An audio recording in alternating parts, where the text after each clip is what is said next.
pioneered by a Belgian chemist, were originally created as a solution to maintain the availability of natural resources on Earth. What we didn't know at the time was that plastics would be a contributing factor to Earth's destruction. Years have passed, and the use of plastics is ever growing.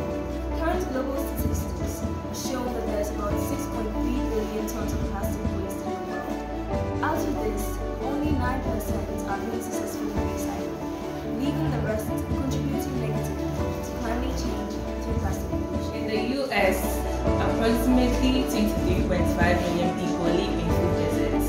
That is where access to affordable healthy food options such as fruits, vegetables are limited or non-existent because grocery stores are too far away. This causes dietary restrictions and food insecurity, which has high correlation with increased malnutrition, poor health and sickness such as diabetes, leading to many unexpected deaths, especially in low-income areas. The distinct collaboration with our partner team through mind maps and discussions have led to the conclusion that people across the globe need a way to counteract such forms of pollution and address the various impacts of hunger problems, thus reducing the negative effects of climate changes and sustain people, cities and communities. So we needed an alternative. That's why we present to you the plastic digester. The plastic digester, hypothesized main aim, is to produce electricity from plastics to be powered into urban gardens. First of all, the plastics are sorted out. Thermoplasts are placed into an aluminium tank along with a bit of ethanol to be burnt.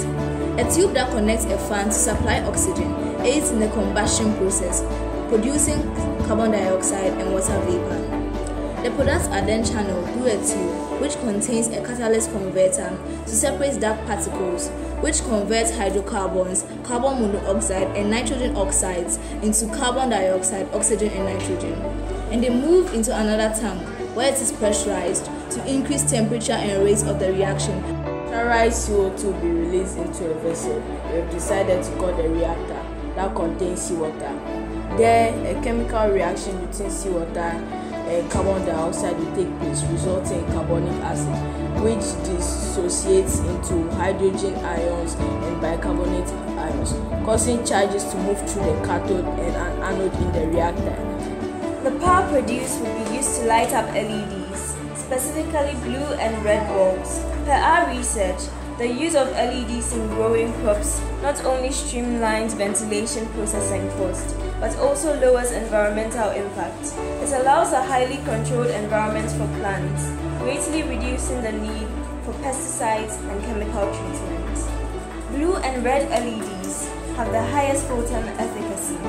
Thus, plastics will be channeled into creating energy rather than being left to degrade or to be burnt and harm the environment. In addition, the increase in urban gardening with energy from plastics would allow people easy and cheaper access to proper nutritious food when it could have been scarce. The digester can be used in the agricultural sector, on farms, in greenhouses, high-rise buildings, and also provide electricity in our homes.